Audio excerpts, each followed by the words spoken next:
बंदी छोड़ सतगुरु रामपाल जी परमेश्वर जी की जय हो।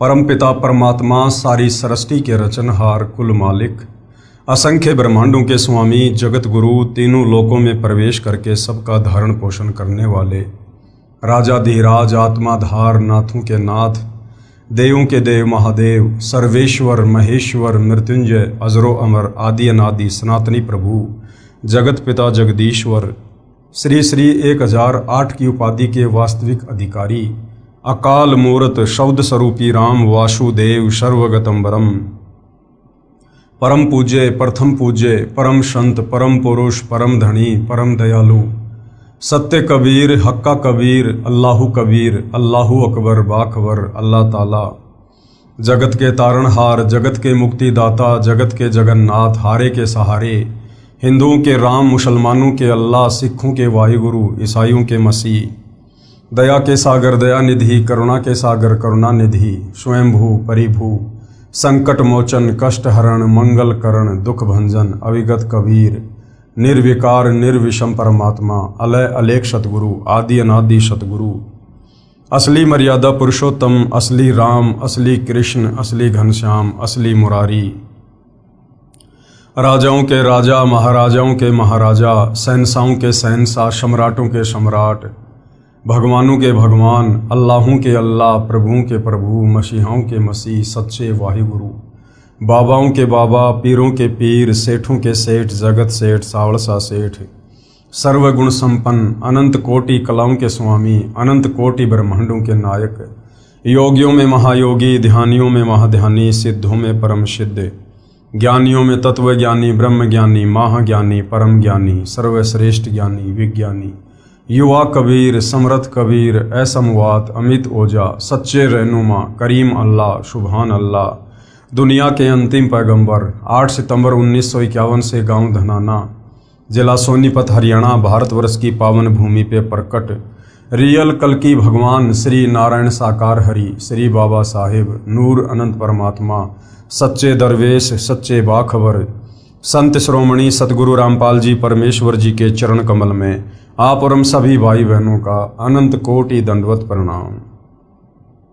सत्साई भाई और बहनों, बहुत बड़ी दया बहुत बड़ी मेहर पूज्य गुरुदेव भगवान की परमेश्वर रामपाल जी की, जिनके शुभ आशीर्वाद से विशेष आशीर्वाद से उन्हीं के सत्संगों के संग्रह के ऊपर बन चुकी पवित्र आध्यात्मिक पुस्तक कबीर बड़ा या कृष्ण के ऊपर वीडियो बनाने की श्रृंखला जारी है।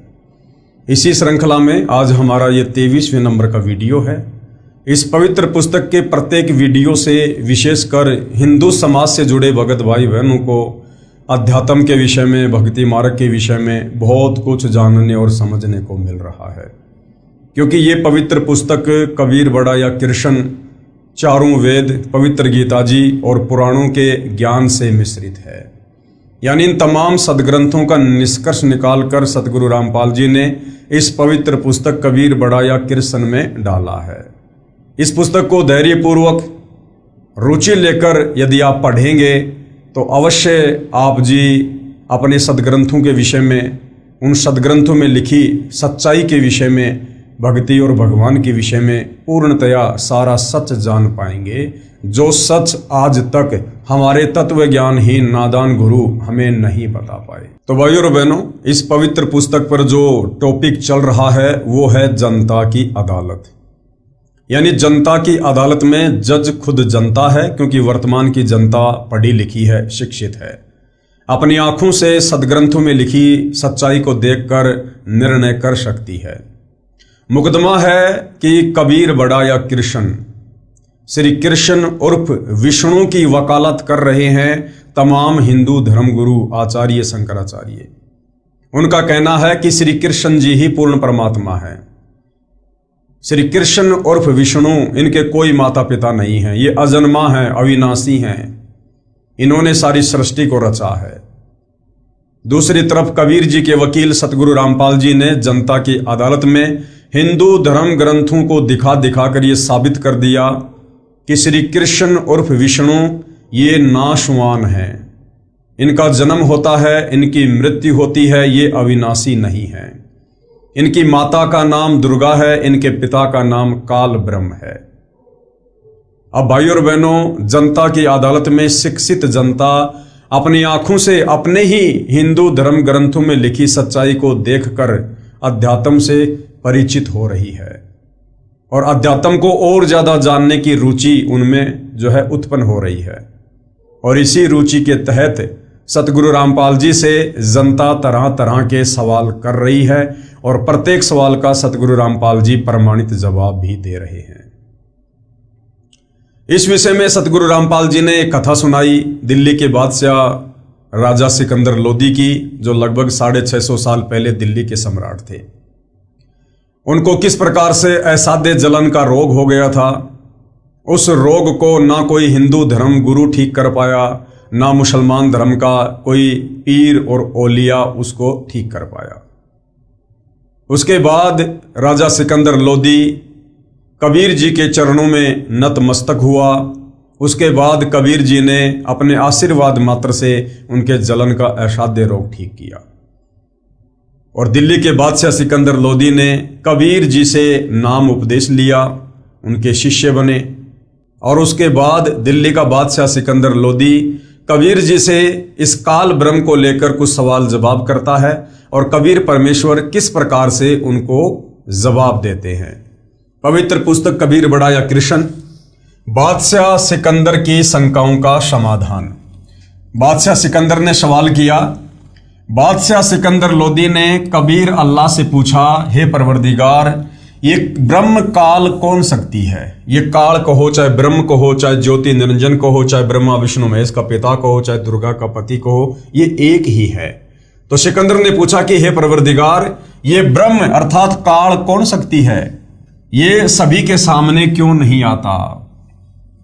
उत्तर दिया परमेश्वर कबीर साहिब जी ने सिकंदर लोदी बादशाह के प्रश्न क और ख के उत्तर में सृष्टि रचना सुनाई। कृपया देखें इसी पुस्तक के पेज नंबर 389 से 444 पर, जो हम आगे पढ़ेंगे। और पहले आप जी को मौखिक सुना दी गई है।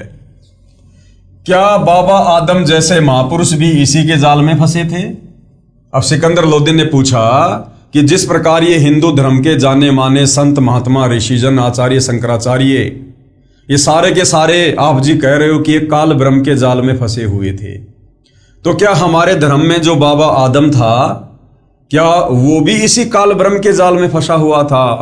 तो परमेश्वर जी ने क्या कहा? गए के उत्तर में बताया कि पवित्र बाइबल में उत्पत्ति विषय में लिखा है कि पूर्ण परमात्मा मनुष्यों तथा अन्य प्राणियों की रचना 6 दिन में करके तकत अर्थात सिंहासन पर चला गया। उसके बाद इस लोक की बागडोर यानी 21 ब्रह्मांड की बागडोर इस ब्रह्म ने संभाल ली, इस काल ने संभाल ली। इसने कसम खाई है कि मैं सबके सामने कभी नहीं आऊंगा, इसलिए सभी कार्य अपने तीनों पुत्रों रजगुण ब्रह्मा, सतगुण विष्णु तथा तमगुण शिव के द्वारा करवाता रहता है, या स्वयं किसी के शरीर में प्रवेश करके प्रेत की तरह बोलता है। जैसे महाभारत युद्ध के समय श्री कृष्ण जी के शरीर में ये काल ब्रह्म प्रेतवत प्रवेश करके गीता जी का ज्ञान बोल गया। या फिर आकाशवाणी करके आदेश देता है। प्रेत, पितर तथा अन्य देवों यानी फरिश्तों की आत्माएं भी किसी के शरीर में प्रवेश करके अपना आदेश करती हैं, परंतु श्रद्धालुओं को पता नहीं चलता कि ये कौन शक्ति बोल रही है। पूर्ण परमात्मा ने मांस खाने का आदेश नहीं दिया। राजा सिकंदर लोदी को कबीर परमात्मा जी कह रहे हैं कि पूर्ण परमात्मा ने, अल्लाहु अकबर ने, अल्लाहु कबीर ने, जिन्होंने 6 दिन में इस काल ब्रह्म के 21 ब्रह्मांड वाली सृष्टि रची और 7वें दिन सतलोक के तख्त पर जा विराजा, उस कबीर परमेश्वर ने किसी को भी, यहां तक कि शेर को भी उन्होंने मांस खाने का आदेश नहीं दिया। पवित्र बाइबल उत्पत्ति विषय में, सर्व प्राणियों के खाने के विषय में पूर्ण परमात्मा का प्रथम तथा अंतिम आदेश है कि मनुष्यों के लिए फलदार वृक्ष तथा बीजदार पौधे दिए हैं जो तुम्हारे खाने के लिए हैं, तथा अन्य प्राणियों को जिनमें जीवन के प्राण हैं उनके लिए छोटे छोटे पेड़ अर्थात घास झाड़ियां आदि खाने को दिए हैं। इसके बाद पूर्ण प्रभु का आदेश न पवित्र बाइबल में है तथा न किसी कतेब यानी तौरात, इंजिल, जबूर या कुरान शरीफ में है। इन कतेबों में ब्रह्म तथा उसके फरिश्तों तथा पितरों व प्रेतों का मिला जुला आदेश रूप ज्ञान है। यानी मुसलमान भाई जिसे अपना अल्लाह कहते हैं वो यही काल है, यही ब्रह्म है। आगे फिर सवाल किया, क्या बाबा आदम से पहले भी सृष्टि थी? तो कबीर परमेश्वर ने उत्तर दिया, सूर्य वंश में राजा नाभिराज हुआ, उसका पुत्र राजा ऋषभदेव हुआ, जो जैन धर्म का प्रवर्तक तथा प्रथम तीर्थकर माना जाता है। वही ऋषभदेव ही बाबा आदम हुआ। ये विवरण जैन धर्म की पुस्तक आओ जैन धर्म को जाने के पेज नंबर 154 पर लिखी है। इससे स्पष्ट है कि बाबा आदम से भी पहले सृष्टि थी। पृथ्वी का अधिक क्षेत्र निर्जन था, यानी कोई रहा नहीं करता था, सुनसान पड़ा हुआ था। एक दूसरे क्षेत्र के व्यक्ति भी आपस में नहीं जानते थे कि कौन कहाँ रहता है। ऐसे स्थान पर ब्रह्म ने यानी काल ने फिर से मनुष्य आदि की सृष्टि की। उत्पत्ति ऐसे स्थान पर की जो अन्य व्यक्तियों से कटा हुआ था। काल के पुत्र ब्रह्मा के लोक से ये पुण्यात्मा बाबा आदम अपना कर्म संस्कार भोगने आया था। जो बाबा आदम था वो श्री ब्रह्मा जी के लोक से आई हुई आत्मा थी। फिर शास्त्रानुकूल साधना न मिलने के कारण पितर योनि को प्राप्त होकर पितरलोक में चला गया। बाबा आदम से पहले फरिश्ते थे, पवित्र बाइबल ग्रंथ में लिखा है। फिर आगे सिकंदर लोदी ने सवाल किया, यदि अल्लाह का आदेश मनुष्यों को मांस न खाने का है तो बाइबल तथा कुरान शरीफ में कैसे लिखा गया? तो क्या उत्तर दिया कबीर परमेश्वर जी ने? उत्तर, पवित्र बाइबल में उत्पत्ति विषय में लिखा है कि पूर्ण परमात्मा ने 6 दिन में सृष्टि रचकर 7वें दिन विश्राम किया। उसके बाद बाबा आदम तथा अन्य नबियों को अव्यक्त अल्लाह यानी काल के फरिश्ते तथा पितर आदि ने अपने आदेश दिए हैं, जो बाद में कुरान शरीफ तथा बाइबल में लिख दिए गए। फिर आगे राजा सिकंदर लोदी ने सवाल किया, अव्यक्त प्रभु काल ने यह सर्व वास्तविक ज्ञान छुपाया है, तो पूर्ण परमात्मा का संकेत किस लिए किया? यानी अगर इस काल ब्रह्म ने सारा ज्ञान छुपा दिया है तो फिर इसने पूर्ण परमात्मा अल्लाह कबीर का जिक्र क्यों किया? उत्तर दिया परमेश्वर ने, ज्योति निरंजन यानी अव्यक्त माने जाने वाला प्रभु यानी यह काल पूर्ण परमात्मा के डर से ये नहीं छुपा सकता कि पूर्ण परमात्मा कोई अन्य है। ये पूर्ण प्रभु की वास्तविक पूजा की विधि से अपरिचित है, इसलिए यह केवल अपनी साधना का ज्ञान ही प्रदान करता है तथा महिमा गाता है पूर्ण प्रभु की। दिल्ली के सम्राट सिकंदर ने सोचा कि ऐसे भगवान को दिल्ली में ले चलता हूं और हो सकता है वहां के व्यक्ति भी इस परमात्मा के चरणों में आकर एक हो जाएं। ये हिंदू और मुसलमान का झगड़ा ही समाप्त हो जाए। कबीर साहिब के विचार कोई सुनेगा तो उसका भी उद्धार होगा। बादशाह सिकंदर लोदी ने प्रार्थना की कि हे अल्लाह की जात, हे परवरदिगार, एक बार हमारे साथ दिल्ली चलने की कृपा करो। कबीर साहिब ने सिकंदर लोदी से कहा कि पहले आप मेरे से उपदेश लो, फिर आपके साथ चल सकता हूं, ऐसे नहीं जाऊंगा। सिकंदर ने कहा कि दाता जैसे आप कहोगे वैसा ही करूंगा। कबीर साहिब ने कहा कि एक तो हिंदू से मुसलमान नहीं बनाएगा। सिकंदर ने कहा कि नहीं बनाऊंगा। कोई जीव हिंसा नहीं करवाएगा।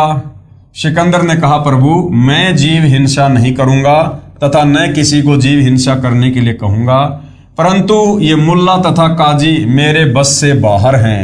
कबीर साहिब ने कहा ठीक है, आप अपने मुख से नहीं कहोगे। सिकंदर ने कहा कि ठीक है दाता, अर्थात सारे नियम बता दिए और सिकंदर ने सारे स्वीकार कर लिए। अब बेचारा सिकंदर स्वीकार तो इसलिए कर रहा था भाई और बहनों, क्योंकि उसका असाध्य जलन का रोग ठीक हो गया था और उसको डर था कि यदि मैंने अब इनके प्रत्येक वचन को फॉलो नहीं किया तो कहीं फिर से मुझे वो असाध्य रोग ना हो जाए। परमेश्वर कबीर साहिब जी से दीक्षा ग्रहण कर ली तथा सभी नियमों को आजीवन पालन करने का प्रण किया। तब सतगुरुदेव यानी कबीर परमेश्वर जी जो सतगुरु रूप में आते हैं, सिकंदर लोदी को प्रथम मंत्र प्रदान करके वहां से उनके साथ दिल्ली को रवाना हुए। बादशाह सिकंदर ने परमेश्वर कबीर साहिब को अपने साथ हाथी पर अंबारी में बैठाया। उसमें राजा के अलावा कोई बैठ नहीं सकता था, परंतु सिकंदर को अल्लाह दिखाई दिया जिसने उसकी असाध्य बीमारी से रक्षा की। उसके सामने मुर्दा यानी स्वामी रामानंद जी को भी जीवित कर दिया। जब सिकंदर लोदी के धार्मिक गुरु शेख तकी को पता चला कि राजा स्वस्थ हो गया है, और इसके सामने कबीर परमेश्वर ने स्वामी रामानंद जी का कटा शीश जोड़कर जीवित कर दिया। उसने सोचा कि अब मेरे नंबर कटेंगे, अर्थात मेरी महिमा कम हो जाएगी, मेरी कमाई तथा प्रभुता गई। शेख तकी को शायब कबीर से ईर्ष्या हो गई। वह विचार करने लगा कि किसी प्रकार इसको नीचा दिखाऊं ताकि सिकंदर के हृदय से ये उतर जाए और मेरी प्रभुता बनी रह जाए। राजा के साथ सभी वहां से दिल्ली के लिए चल पड़े। रास्ते में रात्रि में एक दरिया के किनारे रुक गए। सोचा कि रात्रि में विश्राम करेंगे, सुबह चलने का इरादा करके वहां पर पड़ाव लगा दिया। मृत लड़के कमाल को जीवित करना। एक लड़का था जो उसके कबीले वालों ने, उसके परिवार वालों ने उसको अंतिम संस्कार के रूप में पानी में बहा दिया था, एक नाव जैसा कुछ बना के। उस लड़के को किस प्रकार से कबीर परमेश्वर जी ने जीवित किया। शेख तकी महाराज सिकंदर से मुंह चढ़ाए फिर रहा था। सिकंदर ने पूछा कि क्या बात है पीर जी। शेख तकी ने कहा कि क्या तुझे बात नहीं मालूम। सिकंदर ने पूछा कि क्या बात है। शेख तकी ने कहा कि ये तेरे साथ कौन है। सिकंदर ने कहा कि ये तो भगवान अल्लाह है। शेख तकी ने कहा कि अच्छा, अल्लाह अब आकार में धरती पर आने लग गया। यानी मुसलमान धर्म में अज्ञानता के चलते मुसलमान भाई मानते हैं कि अल्लाह कभी भी शरीर में धरती पर नहीं आता, अल्लाह कभी भी मनुष्य शरीर में धरती पर नहीं आता। तो शेख तकी ने कहा कि अच्छा, अब अल्लाह धरती पर आकार में भी आने लग गया। अल्लाह कैसे है? सिकंदर ने कहा कि पहले तो अल्लाह ऐसे है कि मेरा रोग ऐसा था कि किसी से भी ठीक नहीं हो पा रहा था। इस कबीर प्रभु ने हाथ ही लगाया था और मैं स्वस्थ हो गया। शेख तकी ने कहा कि ये जादूगर होते हैं। सिकंदर ने फिर कहा दूसरे अल्लाह ऐसे हैं कि मैंने उनके गुरुदेव का सिर काट दिया था और उन्होंने उसे मेरी आंखों के सामने तुरंत जीवित कर दिया। शेख तकी ने कहा कि अगर यह कबीर अल्लाह है तो मैं इसकी परीक्षा लूंगा।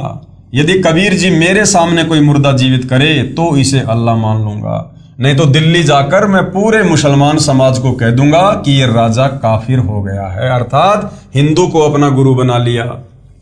सिकंदर लोदी डर गया कि कहीं ऐसा न हो कि ये जाते ही राज पलट दे। राज को देने वाला पास बैठा है और उस मूर्ख से डर लगता है। गुरुदेव भगवान कह रहे हैं कि राज देने वाला वो कबीर अल्लाह तो उसके साथ है, उसके पास बैठा है, और वो सिकंदर लोदी बिना ज्ञान के डर गया कि कहीं ये शेख तकी दिल्ली जाकर मुसलमानों को ना भड़का दे और कहीं मेरा राज ना चला जाए। राजा ने शेख तकी से कहा कि आप कैसे प्रसन्न होंगे। शेख तकी ने कहा कि मैं तब प्रसन्न होऊंगा जब मेरे सामने ये कबीर कोई मुर्दा जीवित कर दे। राजा ने अपनी समस्या कबीर जी को बताई कि मेरे पीर ने कहा है कि यदि कबीर मेरे सामने मुर्दा जीवित कर दे तो मैं इसकी सब बातें मानने को तैयार हूं, अन्यथा सब मुसलमानों को मेरे विरुद्ध कर देगा, मेरे राज को भी खतरा पैदा कर देगा। कबीर साहब ने कहा ठीक है, क्योंकि कबीर परमेश्वर जी ने सोचा कि ये शेख तकी अनाड़ी आत्मा है, अगर ये मेरी बात मान गया तो आधे से ज्यादा मुसलमान इसकी बात स्वीकार करते हैं, क्योंकि ये दिल्ली के बादशाह का पीर है, और अगर ये सही ढंग से मुसलमानों को बता देगा तो भोली आत्माएं सत्य साधना करके कल्याण करवा लेंगी, क्योंकि अपने पीर की बात पर शीघ्र विश्वास कर लेते हैं। इसलिए कहा कि शेख तकी ढूंढ ले कोई मुर्दा। सुबह एक 10-12 वर्ष की आयु के लड़के का शव पानी में तैरता हुआ आ रहा था। शेख तकी ने कहा कि वह आ रहा है मुर्दा, इसे जिंदा कर दो। कबीर साहब ने कहा पहले आप प्रयत्न करो, कहीं फिर पीछे नंबर बनाओ। उपस्थित मंत्रियों तथा सैनिकों ने कहा कि पीर जी आप कोशिश करके देख लो। शेख तकी जंतर मंतर करता रहा। इतने में वो मुर्दा 3 फरलांग आगे चला गया, 400-500 मीटर आगे चला गया। शेख तकी ने कहा कि ये कबीर चाहता था कि ये बला सिर से टल जाए। कई मुर्दे जीवित होते हैं, मुर्दे तो कयामत के समय ही जीवित होते हैं। कबीर साहब बोले शेख तकी जी आप बैठ जाओ, शांति करो। कबीर साहब ने उस मुर्दे को हाथ से वापस आने का संकेत किया। 12 वर्षीय बच्चे का मरा हुआ शरीर दरिया के पानी के बहाव के विपरीत चलकर कबीर जी के सामने आकर रुक गया। पानी की लहर नीचे जा रही है और शव ऊपर रुका हुआ था। कबीर साहब ने कहा कि हे जीवात्मा, जहां भी है कबीर हुक्म से मुर्दे में प्रवेश कर और बाहर आ जा। कबीर साहब ने इतना ही कहा था कि शव में कंपन हुई तथा जीवित होकर बाहर आ गया। कबीर साहब के चरणों में दंडवत प्रणाम किया। बोलो कबीर परमेश्वर जी की जय हो। सर्व उपस्थित जनों ने कहा कि कबीर साहब ने तो कमाल कर दिया। उस लड़के का नाम कमाल रख दिया। लड़के को अपने साथ रखा, अपने बच्चे की तरह पालन पोषण किया और नाम दिया। उसके बाद दिल्ली में आ गए। सभी को पता चला कि ये लड़का जो इनके साथ है ये परमेश्वर कबीर साहिब जी ने जीवित किया है। दूर तक बात फैल गई। शेख तकी की तो मां सी मर गई। सोचा ये कबीर अच्छा दुश्मन हुआ, इसकी तो और ज्यादा महिमा हो गई। शेख तकी की ईर्ष्या बढ़ती ही चली गई। उसकी 13 वर्षीय लड़की को मृत्यु पश्चात कब्र में जमीन में दबा रखा था। शेख तकी की लड़की 12-13 साल की थी, वो मर चुकी थी और 10-12 दिन हो गए थे उसको कब्र में दबाए हुए। शेख तकी ने कहा, यदि कबीर मेरी लड़की को कब्र में दफना रखी है, जीवित करेगा तो मैं इसे अल्लाह मान लूंगा। शेख तकी द्वारा कबीर जी की अन्य परीक्षाएं, कमाली के पहले के जन्म, पूर्ण मुक्ति, पूर्ण संत बिना असंभव। अब ये जो शेख तकी की लड़की थी जिसको बाद में कमाली का नाम दिया गया, अब परमेश्वर इस आत्मा के अन्य जो जन्म हुए हैं सतयुग, त्रेता, द्वापर, परमेश्वर उनका भी जिक्र कर रहे हैं। सतयुग में कमाली वाला जीव विद्याधर पंडित की पत्नी दीपिका थी। फिर त्रेता युग में ऋषि वेदविग जो विद्याधर वाली ही आत्मा थी की पत्नी सूर्या थी। सतयुग तथा त्रेता युग में परमात्मा कबीर जी बालक रूप में इन्हीं को प्राप्त हुए थे। यानी सतयुग में और त्रेता युग में कबीर परमात्मा जो एक एक लीला हर युग में करते हैं, कमल के विकसित फूल पर शिशु रूप में प्रकट होने की, तो सतयुग में और त्रेता युग में कबीर परमेश्वर जी ने जो अपने परवरिश की लीला करवाई थी जिन आत्माओं को निमित्त बनाकर, उनमें ये कमाली और पंडित रामानंद थे। तत्पश्चात अन्य जीवन धारण किए तथा कलयुग में मुसलमान धर्म में राबी लड़की का जन्म हुआ, यानी राबिया नाम से फिर उसका जन्म हुआ। उसके पश्चात एक जीवन वैश्या रूप में जिया। फिर बांसुरी नामक लड़की का जन्म हुआ। फिर कमाली नामक शेख तकी की लड़की हुई। राबिया के प्रमाण में साखियां संत गरीबदास साहिब द्वारा रचित ग्रंथ साहिब के पारक के अंक की वाणी नंबर 56 से 59 में है। गरीब सुल्तानी मक्के गए, मक्का नहीं मुकाम, गया रांड के लेन को कहे अदम सुल्तान। गरीब राबिया परसी रबशू मक्के की असवारी, 3 मंजिल मक्का गया बीवी के दीदार। फिर राबिया बंसुरी बनी, मक्के चढ़ाया शीस, सुल्तान अदम चरणों लगे धनी सतगुरु जगदीश। बंसरी से बेश्या बनी, शब्द सुनाया राग, बहुरी कमाली पुत्री, जुग जुग त्याग्या त्याग बैराग। प्रमाण के लिए संत गरीबदास साहिब द्वारा रचित ग्रंथ साहिब के अचला के अंक की वाणी नंबर 363 से 368 तक। गरीब राबी को सतगुरु मिले, दीन्या अपना तेज, ब्याही एक सहाब से, बीबी चढ़ी न सेज। यानी उसने पति पत्नी व्यवहार नहीं किया राबिया वाले जीवन में, शादी करने के बाद भी। गरीब राबी मक्के को चली, धरा अला का ध्यान, कुत्ती एक प्यासी खड़ी, छूटे जात हैं प्राण। गरीब केस उपाड़े शीस के, बाटी रस्सी बीन, जाके वस्त्र बांध कर जल काढ़ा पर बीन। गरीब सुनही को पानी पिया, उतरी अरस आवाज, 3 मंजिल मक्का गया बीबी तुमरे काज। बीबी मक्के पर चढ़ी, राबी रंग अपार, 1,80,000 जहां देखें सब संसार। गरीब राबी पटरा घा लेकर किया जहां स्नान, 1,80,000 बहे मंगर मल्या सुल्तान। उपरोक्त वाणियों में निम्न कथा का संक्षिप्त वर्णन है। एक राबी यानी राबिया नाम की लड़की मुसलमान धर्म में उत्पन्न हुई। जब उसकी उम्र 16 वर्ष की थी तो उसे पूर्ण परमात्मा कबीर साहिब मिले। प्रभु में बहुत प्रेम था। रोजा रखना, नमाज करना, ईद मनाना जो परंपरागत साधना धर्म अनुसार थी वह पूरी लगन से किया करती थी। तब कबीर साहिब ने बताया, बेटी ये साधना प्रभु पाने की नहीं है, सारी सृष्टि रचना सुनाई, सत भक्ति का मार्ग बताया। उस लड़की राबिया ने उपदेश ले लिया। फिर 4 वर्ष सत साधना करके समाज के दबाव से, लोकलाज के कारण सत मार्ग को छोड़ दिया तथा वही परंपरागत साधना पुनः शुरू कर दी। उस लड़की की आस्था प्रभु में इतनी प्रबल थी कि शादी से मना कर दिया।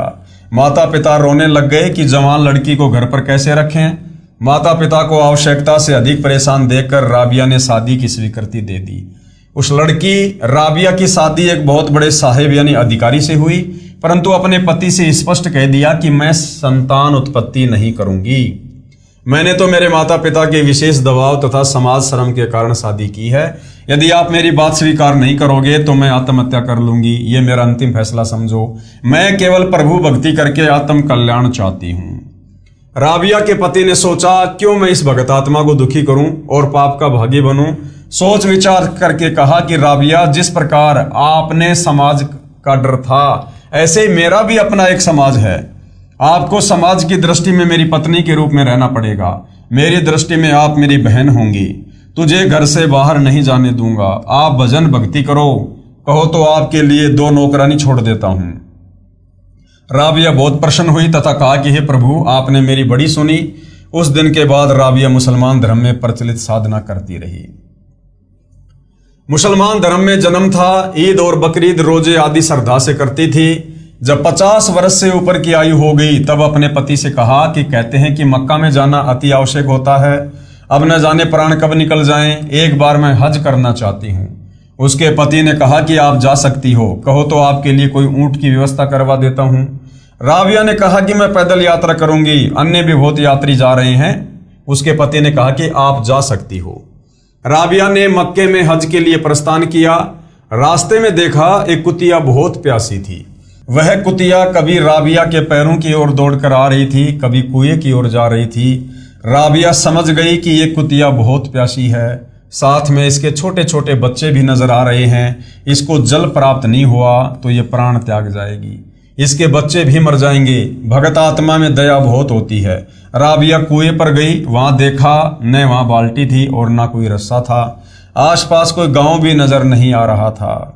राबिया ने आओ देखा न ताओ, अपने सिर के बालों को उखाड़ कर एक लंबी रस्सी बनाई। अपने ही कपड़े, क्योंकि उस समय मोटे खादी के कपड़े पहना करते थे, उतार कर रस्सी से बांध कर कुएं में जल से भिगोकर बाहर निकाले और एक मटके का टूटा हुआ आधा हिस्सा वहीं पर रखा हुआ था, उसको भर दिया। कुतिया ने बहुत शीघ्रता से पानी पिया। राबिया का सारा शरीर लहूलुहान हो गया। अपने कपड़ों से सारे शरीर को पोंछकर और उन कपड़ों को धोकर पहन लिया तथा जैसे ही चलने के लिए तैयार हुई, इतने में वह मक्का ज्यों का त्यों यानी वहां से उठकर राबिया के लिए उस कुएं के पास आ गया। आकाशवाणी हुई कि हे भगतमती, तेरे लिए वह मक्का 3 मंजिल अर्थात 60 मील से उड़कर आया है। आप इसमें प्रवेश करो। राबिया ने उसमें प्रवेश किया। मक्का वहां से उठा और वायुयान की तरह उड़कर वापस यथास्थान पर आ गया। इस लीला को देखकर समाज में एक विशेष चर्चा हो गई कि भक्ति हो तो राबिया जैसी। मुसलमान समाज में मीराबाई की तरह राबिया का नाम आदर के साथ लिया जाने लगा। सभी उसका विशेष सत्कार करने लगे। कुछ समय पश्चात राबिया ने प्राण त्याग दिए और दूसरा जन्म मुसलमान धर्म में एक बनसूरी नाम की लड़की का हुआ, क्योंकि जहां जीव के संस्कार होते हैं वहीं उसकी उत्पत्ति होती रहती है। इतनी अच्छी धार्मिक वृत्ति की लड़की बहुत अच्छे प्रभु के गुणगान करती थी और अपनी धार्मिक पूजा मुसलमान धर्म के अनुसार पूरी आयु करती रही। उस लड़की ने भी लोकवेद के आधार से यही सुना था कि यदि मक्का में प्राण निकल जाएं तो उसके लिए जन्नत का द्वार खुल जाता है, यानी वह जीव सीधा स्वर्ग बहिश्त चला जाता है। वृद्ध होने पर हज करने मक्का में गई। सोचा कि इससे अच्छा सुअवसर और क्या होगा यदि मक्का में प्राण निकल जाएं और स्वर्ग प्राप्ति हो जाए। लड़की ने अपना सिर काटकर मक्के में चढ़ा दिया। सारे मुसलमान समाज में इस बात की विशेष चर्चा हो गई कि कुर्बानी प्रभु के नाम पर ऐसे होती है, बनसूरी तो जन्नत में जाएगी। अब यहां नादान व्यक्तियों को सोचना चाहिए कि कुर्बानी अपनी करनी चाहिए, प्रभु के नाम पर बकरे और गाय या मुर्गे की नहीं। वास्तव में कुर्बानी प्रभु चरणों में समर्पण तथा सत्य भक्ति की होती है। शीश काट देने तथा अविधि पूर्वक साधना करने से मुक्ति नहीं होती। ये तो काल की भूल भुलैया है। कुर्बानी गर्दन काटने से नहीं होती, समर्पण से होती है, यानी मर्यादा में रहकर भक्ति करने से होती है। प्रभु के निमित्त हृदय से समर्पण कर दे कि हे प्रभु, तन भी तेरा, धन भी तेरा, ये दास या दासी भी तेरी। ये कुर्बानी प्रभु को पसंद है। हिंसा हत्या प्रभु कभी पसंद नहीं करता। उसके बाद उसी लड़की राबिया का तीसरा जन्म अन्य समाज में हुआ। कर्म आधार पर वैश्या बनी। पूर्ण परमेश्वर सत्य पुरुष कबीर साहिब ही जीव के पाप कर्म काट सकता है, अन्य नहीं काट सकते। जैसे हिंदुस्तान का राष्ट्रपति फांसी की सजा को भी क्षमा कर सकता है, अन्य सजाएं तो कहना ही क्या है, अन्य कोई भी फांसी की सजा को क्षमा नहीं कर सकता। इसी प्रकार पूर्ण परमात्मा यानी परम शक्ति युक्त कबीर साहिब हमारे सर्व दुखों का निवारण कर सकते हैं, अन्य कोई खुदा किस्मत में लिखे कष्ट को समाप्त नहीं कर सकता। राबिया की शेष कथा। राबिया वाली आत्मा ने वैश्या का जीवन पूर्ण करके प्राण त्याग दिए। उसी राबिया का चौथा मानव जन्म शेख तकी की यानी पीर के यहाँ लड़की के रूप में हुआ। जो सिकंदर लोदी का धार्मिक गुरु दिल्ली में था, 12 वर्ष की आयु पूरी करके वह लड़की शरीर त्याग गई। उसको कब्र में दबा दिया गया। कबीर साहिब कहते हैं कि गरीब जो जन मेरी शरण है, ताका हूं मैं दास, और गैल गैल लाग्या रहूं जब तक धरणी आकाश। गरीब जो बच्चा गऊ की नजर में, यूं साईं को संत, भक्तों के पीछे फिरे भगत वत्सल भगवंत। उस पूर्ण परमात्मा की भक्ति अर्थात कबीर देव अपनी भक्ति जो स्वयं संत रूप में आकर बताता है, उस सतगुरु रूप में प्रकट कबीर साहिब के बताए अनुसार सत भक्ति इस लड़की ने 4-5 वर्ष की थी। उसके बाद त्याग दी थी। उस भक्ति के परिणाम स्वरूप इसको लगातार 3 मनुष्य शरीर प्राप्त हुए। उसका आगे मनुष्य जीवन का संस्कार शेष नहीं था। अब इस आत्मा ने 84 लाख योनियों में कष्ट पर कष्ट उठाना था। कबीर प्रभु दयालु है, कारण बताया। उस लड़की को वहां कब्र से जीवित करके अपने चरणों में लेकर के कमाली नाम रखा और इस प्यारी बिटिया को उपदेश दिया और मुक्ति प्रदान की। इसी प्रकार हमने ये सोचना होगा कि हम जड़ों में पानी डालेंगे तो पौधा हरा भरा होगा, हम पत्ते और टहनियों की पूजा कर रहे हैं, ये गलत है। कबीर अक्सर पुरुष एक पेड़ है, निरंजन वाकी डार, तीनों देवा शाखा हैं, पात रूप संसार। यानी उल्टा लटका हुआ संसार रूपी वृक्ष है। गीता अध्याय 15 श्लोक नंबर 104 में तत्वदर्शी संत की पहचान बताई है कि उल्टा लटका हुआ संसार रूपी वृक्ष है। इसकी ऊपर को जड़ें परम अक्षर पुरुष, सत्य पुरुष, पूर्ण ब्रह्म है, और जमीन से बाहर जो तना दिखाई देता है वो अक्षर पुरुष यानी परब्रह्म समझो। उसके बाद तने के एक मोटी डार होती है, उस डाल को ज्योति निरंजन यानी ब्रह्म काल समझो। उस डार की फिर 3 शाखाएं ब्रह्मा विष्णु महेश समझो, और फिर इनके ये टहनियां देवी देवता और पत्ते संसार समझो। ऐसा कबीर साहिब ने पूरी सृष्टि रचना को एक ही दोहे में सुना दिया।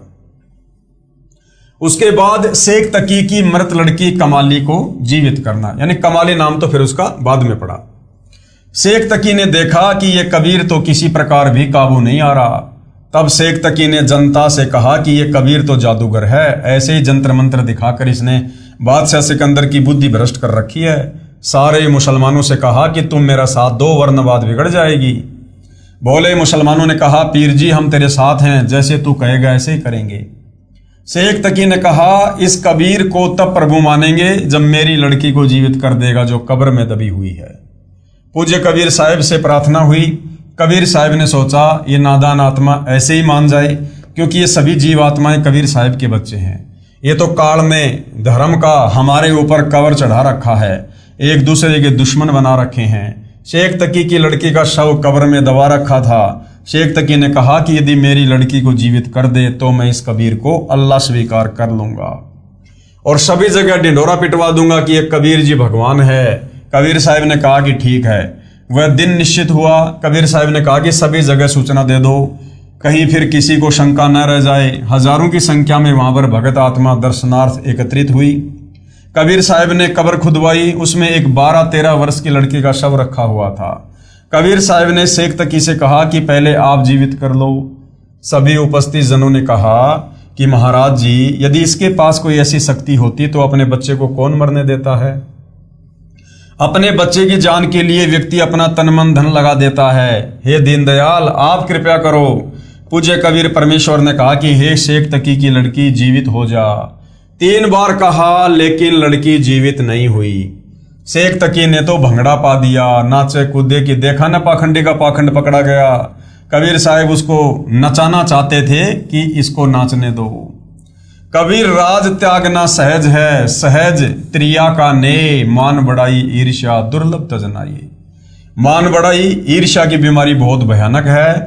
अपनी लड़की के जीवित न होने का दुख नहीं, कबीर साहब की पराजय की खुशी मना रहा था। कबीर साहब ने कहा कि बैठ जाओ महात्मा जी, शांति रखो। कबीर साहब ने आदेश दिया कि हे जीवात्मा जहां भी है, कबीर आदेश से इस शव में प्रवेश करो और बाहर आओ। कबीर साहब का कहना ही था, इतने में शव में कंपन हुआ और वह लड़की जीवित होकर बाहर आ गई। कबीर साहब के चरणों में दंडवत प्रणाम किया। बोलो सतगुरुदेव भगवान की जय हो। उस लड़की ने 1.5 घंटे तक कबीर साहब की कृपा से प्रवचन किए। कहा, हे भोली जनता, ये भगवान आए हुए हैं, पूर्ण ब्रह्म अनंत कोटि ब्रह्मांड के परमेश्वर हैं। क्या तुम इसको एक मामूली जुलाहा धानक मान रहे हो? हे भूले भटके प्राणियों, ये आपके सामने स्वयं परमेश्वर आए हैं। इनके चरणों में गिरकर अपने जन्म मरण का दीर्घ रोग कटवाओ और शतलोक चलो, जहां पर जाने के बाद जीवात्मा जन्म मरण के चक्कर से बच जाती है। कमाली ने बताया कि इस काल के जाल से बंदी छोड़ कबीर साहब के बिना कोई नहीं छुड़ा सकता। चाहे हिंदू पद्धति से तीर्थ व्रत, गीता, भागवत, रामायण, महाभारत, पुराण, उपनिषद, वेदों का पाठ करना, राम कृष्ण ब्रह्मा विष्णु शिव शेरावाली, आदि माया, आदि भवानी, प्रकृति देवी और ज्योति निरंजन की उपासना भी क्यों ना करें। जीव 84 लाख प्राणियों के शरीर के कष्ट से नहीं बच सकता और मुसलमान पद्धति से भी जीव काल के जाल से नहीं छूट सकता। जैसे रोजे रखना, ईद बकरीद मनाना, 5 वक्त नमाज करना, मक्का मदीना में जाना, मस्जिद में बंग देना आदि सब व्यर्थ है, बेकार है। कमाली ने सर्व उपस्थित जनों को संबोधित करते हुए अपने पिछले जन्मों की कथा सुनाई, जो उसे कबीर साहब की कृपा से याद हो आई थी, जो कि आप पहले पढ़ चुके हैं। कबीर साहब ने कहा कि बेटी अपने पिता के साथ जाओ। वो लड़की बोली, मेरे असली पिता तो आप हैं, ये तो नकली पिता है, इसने तो मैं मिट्टी में दबा दी थी। मेरा और इसका हिसाब किताब बराबर हो चुका है। सभी उपस्थित व्यक्तियों ने कहा कि कबीर परमेश्वर ने कमाल कर दिया और कबीर साहब ने लड़की का नाम कमाली रख दिया और अपनी बेटी की तरह रखा और नाम दिया। उपस्थित व्यक्तियों ने हजारों की संख्या में कबीर परमेश्वर से उपदेश ग्रहण किया। अब शेख तकी ने सोचा कि ये तो और भी बात बिगड़ गई, मेरी तो सारी प्रभुता गई। उसके बाद क्या किया? सिकंदर लोदी के धार्मिक गुरु शेख तकी ने कबीर साहब को सरसों के गर्म तेल के कड़ाही में डालना। अब शेख तकी ने देखा कि कबीर साहब जी की तो और अधिक महिमा हो गई। वह फिर साहब को किसी न किसी प्रकार से नीचा दिखाने की योजना बनाने लगा। इतनी लीला देखकर भी शेख तकी की नीच की आंखें नहीं खुली। परमात्मा सामने थे, परंतु मान बढ़ाई वह स्वीकार नहीं कर रहा था। कुछ दिनों के पश्चात फिर शेख तकी ने मुसलमानों को इकट्ठा किया और कहा कि यह कबीर कोई जादूगर है, हम इसकी एक और परीक्षा लेंगे। हजारों की संख्या में मुसलमान शेख तकी के साथ राजा सिकंदर के पास गए तथा कहा कि हम इस कबीर को उबलते सरसों के तेल के कढ़ाई में डालेंगे, यदि ये नहीं मरा तो हम इसको भगवान मान लेंगे। सिकंदर लोदी घबरा गया कि कहीं ये मेरे राज को ना पलट दें। कबीर साहब के पास गया और प्रार्थना की कि महाराज जी, मैं आपको यहाँ पर लाया तो था सेवा करने के लिए, लेकिन मैंने तो आपको दुखी कर दिया। कबीर साहब ने पूछा, क्या बात है राजन? सिकंदर लोदी ने कहा कि साहब आप तो जानी जान हो, शेख तकी ऐसे ऐसे कह रहा है। कबीर साहब जी बोले, राजन कोई बात नहीं, इन्होंने तो मुझे खत्म करना ही है, आज नहीं तो कल करेंगे, आज ही टंटा कट जाए तो बहुत अच्छा है। कबीर साहब ने कहा कि कह दे उसको कि तेल गरम कर लेंगे। कबीर साहब जी सोचते थे कि ये नादान शेख तकी ऐसे ही मान जाए। सिकंदर लोदी ने शेख तकी से कहा कि कर लो तेल गरम। शेख तकी ने बहुत मोटी मोटी लकड़ी लगाकर तेल के कढ़ाई को बहुत उबाल दिया और कहा, इस कबीर को उठाकर इसमें डाल दो। कबीर साहब बोले कि शेख जी ये कष्ट भी क्यों कर रहे हो, मैं स्वयं ही बैठ जाऊंगा। पूज्य कबीर साहब जी उस उबलते तेल के कढ़ाई में प्रवेश कर गए। केवल गर्दन बाहर दिखाई दे रही थी, शेष शरीर उस उबलते हुए तेल में था। कबीर साहब जी आराम से बैठे थे, जैसे ठंडे पानी में बैठे हों।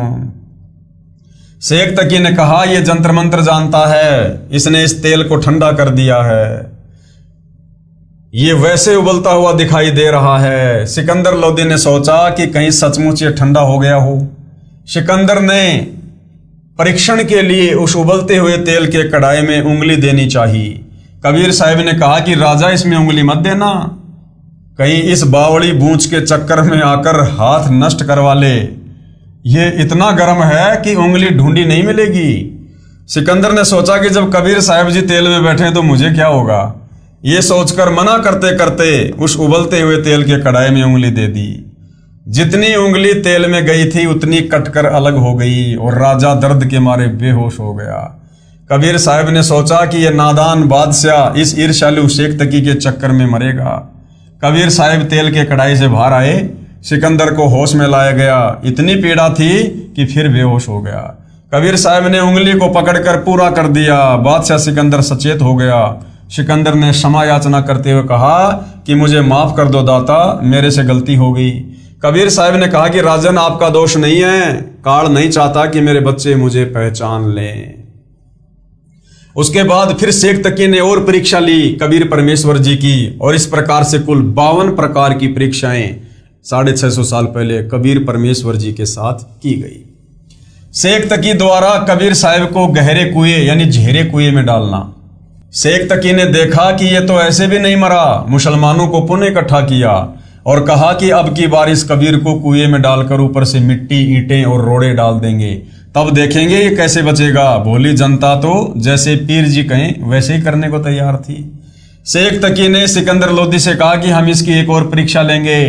सिकंदर ने पूछा कि क्या परीक्षा लोगे। शेख तकी ने कहा हम इसको झेरे कुएं में डालेंगे और फिर देखेंगे कि वहां से कैसे जीवित होगा।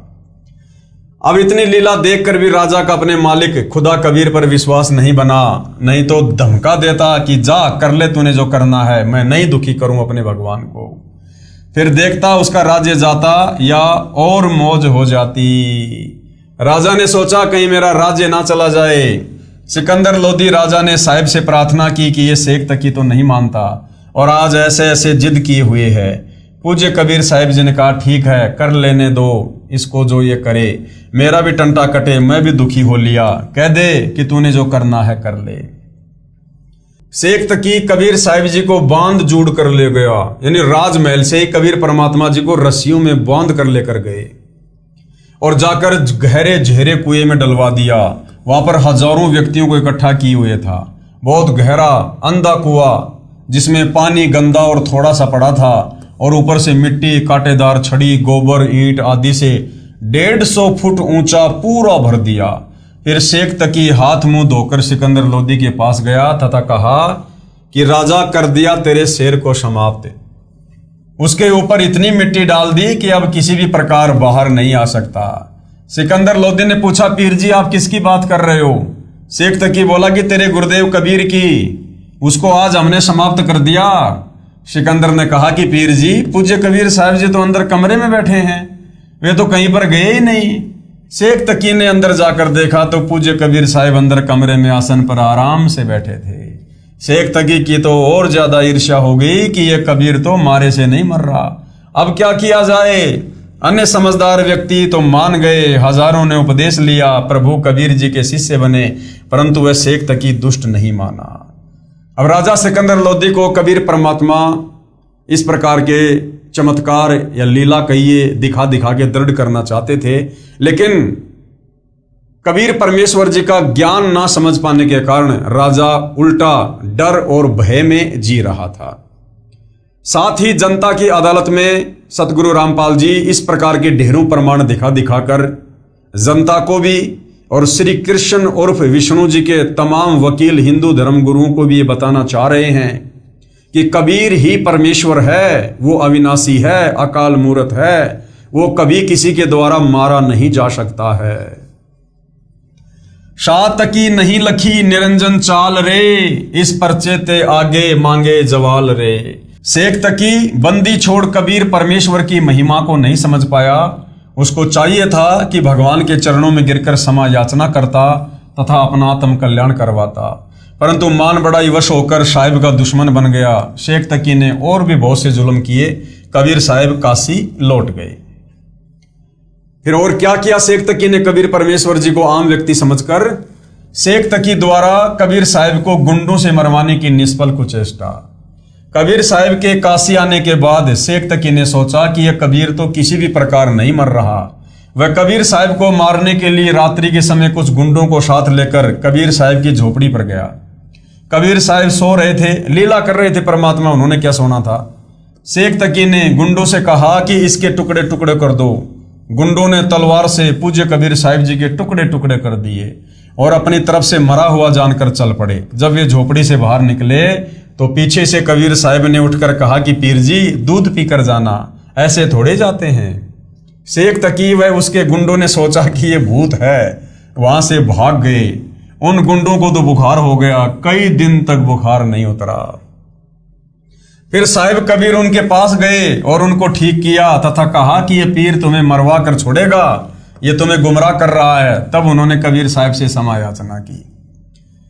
श्री कृष्ण जी की उपस्थिति में ऋषि दुर्वासा के श्राप से श्री कृष्ण जी का पूरा परिवार व पूरा यादव कुल आपस में लड़कर मर गया। अब कबीर परमेश्वर जी कितने शक्ति युक्त हैं और श्री कृष्ण उर्फ विष्णु ये कितने शक्ति युक्त हैं, ये जनता की अदालत में अब जनता को कबीर जी के वकील सतगुरु रामपाल जी उन तमाम हिंदू धर्म गुरुओं के सामने बता रहे हैं कि अभी तो आपने देखा कि किस प्रकार से बादशाह सिकंदर लोदी का धार्मिक पीर शेख तकी कबीर परमेश्वर को मारने की कुचेष्टा करता है, कितने प्रयास करता है, तरह तरह के हथकंडे अपनाता है, लेकिन वो विफल हो जाता है।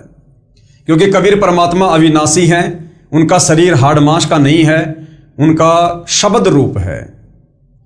और फिर श्री कृष्ण और विष्णु के विषय में जनता की अदालत में बताया जा रहा है कि किस प्रकार से श्री कृष्ण जी का, उनके पूरे परिवार का, उनके रिश्तेदारों का, उनके यादव समाज का ऋषि दुर्वासा के शराप के चलते सर्वनाश हो गया।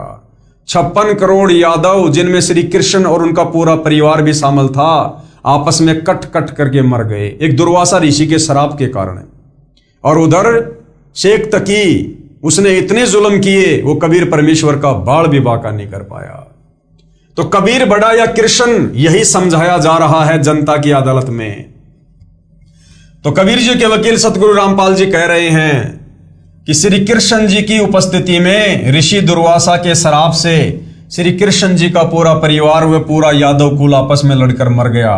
श्री कृष्ण जी उस लड़ाई यानी गृह युद्ध को रोक नहीं पाए, अपने कुल की रक्षा नहीं कर पाए, तथा त्रेता युग में श्री विष्णु जी ने श्री रामचंद्र रूप में बाली राजा को पेड़ की ओट लेकर धोखे से मारा था, उसका बदला द्वापर युग में श्री कृष्ण रूप में देना पड़ा। यानी अपने कर्म भी ये विष्णु जी नहीं काट पाए। श्री कृष्ण जी को बाली वाली आत्मा, जो समय शिकारी, जो बालिया नाम से जन्मा था, उसने विषाक्त यानी जहर से बुझे तीर से मारा, अपनी रक्षा भी नहीं कर सके, तथा ऋषि दुर्वासा के श्राप से भी बचाव नहीं कर सके, जो 3 ताप में एक ताप है। संत गरीबदास जी ने कहा है कि तुम कौन राम का जपते जापम, ताते कटे ना तीनों तापम। अर्थात आप किस प्रभु को इष्ट रूप में मानकर जाप करते हो, यानी श्री विष्णु यानी राम भगवान की भक्ति से 3 ताप नहीं कट सकते। परम अक्षर ब्रह्म यानी कबीर जी ही 3 ताप काट देते हैं और होने वाले युद्ध को भी टाल सकते हैं। परमेश्वर कबीर जी की मृत्यु नहीं हुई, वे शरीर सतलोक गए थे। तो भाई और बहनों, ये सारी बातें जनता की अदालत में भोली भाली नादान जनता की आंखें खोलने के लिए, जो कथाएं हम दिन रात पढ़ा करते थे हमारे सदग्रंथों में, रामायण में, महाभारत में, पुराणों में, लेकिन हम उन कथाओं के मर्म को नहीं समझ पा रहे थे तत्वदर्शी संत के शरण के अभाव में। और ये हमारे नादान धर्म गुरु ये कथाएं जरूर सुनाते थे, परंतु तत्व ज्ञान के अभाव में इन कथाओं का मर्म, निष्कर्ष ना ये खुद जानते थे, ना ये जनता को समझा पाए। और भोली भाली जनता को पूर्ण ब्रह्म परमेश्वर कबीर साहिब की महिमा से दूर रखा। तो अब सतगुरु रामपाल जी जनता की अदालत में इन्हीं कथाओं को सुना सुनाकर जनता की आंखें खोल रहे हैं, उन्हें निष्कर्ष तक पहुंचा रहे हैं कि ये मनुष्य जन्म केवल परमात्मा प्राप्ति के लिए मिला है। और इस मनुष्य जन्म में हम परमात्मा प्राप्ति ना कर लें, तत्वदर्शी संत की शरण में ना चले जाएं, इसके लिए ये काल ना जाने कितने प्रकार के तरह तरह के हथकंडे अपनाता है। और उन्हीं हथकंडों में एक हथकंडा है ये तमाम धर्म गुरु खड़े करना। ये सारे के सारे काल के दूत हैं, काल के एजेंट हैं, चाहे मुसलमान धर्म के हों, चाहे हिंदू धर्म के हों, चाहे सिख या ईसाई धर्म के हों। तो जनता अब धीरे धीरे अपने धर्मशास्त्रों से ये सारे प्रमाण देखकर, कथाएं सुनकर अब धीरे धीरे विचार कर रही है। उनकी बुद्धि में ये बातें समा रही हैं कि वास्तव में परमात्मा कोई और है। हम श्री ब्रह्मा, श्री विष्णु, श्री महेश को परमात्मा मानते थे, ये तो बहुत छोटी शक्ति हैं, ये तो खुद जन्म और मरण में हैं। तो धीरे धीरे जनता अब अध्यात्म की ओर रुचि ले रही है। और भाई और बहनों, जब तक हम अपने धर्मशास्त्रों में वर्णित सत्य ज्ञान से, शास्त्र अनुकूल साधना से परिचित नहीं होंगे, तब तक भला हम कैसे निष्कर्ष निकाल सकते हैं कि हमने किस परमेश्वर की भक्ति करनी चाहिए जिससे हमारा जन्म मरण का रोग सदा सदा के लिए मिट जाए, कट जाए। तो अब जनता भी समझेगी और कोशिश करेंगे तो ये नादान धर्मगुरु भी समझेंगे।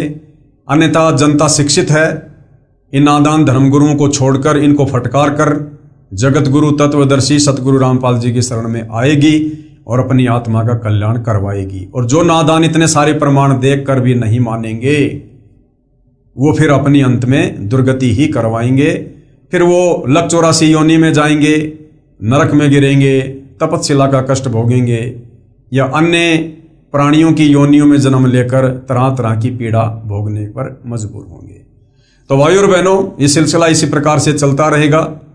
धीरे धीरे हम इस विषय को समझेंगे। तो आज के टॉपिक में केवल इतना ही। कल परमेश्वर जी के आशीर्वाद से हम फिर सेवा में हाजिर होंगे। तब तक पूज्य गुरुदेव भगवान हम सबको आज्ञा दे, आशीर्वाद दे, सद्बुद्धि दे, हमारा मार्गदर्शन करे। बंदी छोड़ सतगुरु रामपाल जी परमेश्वर जी की जय हो।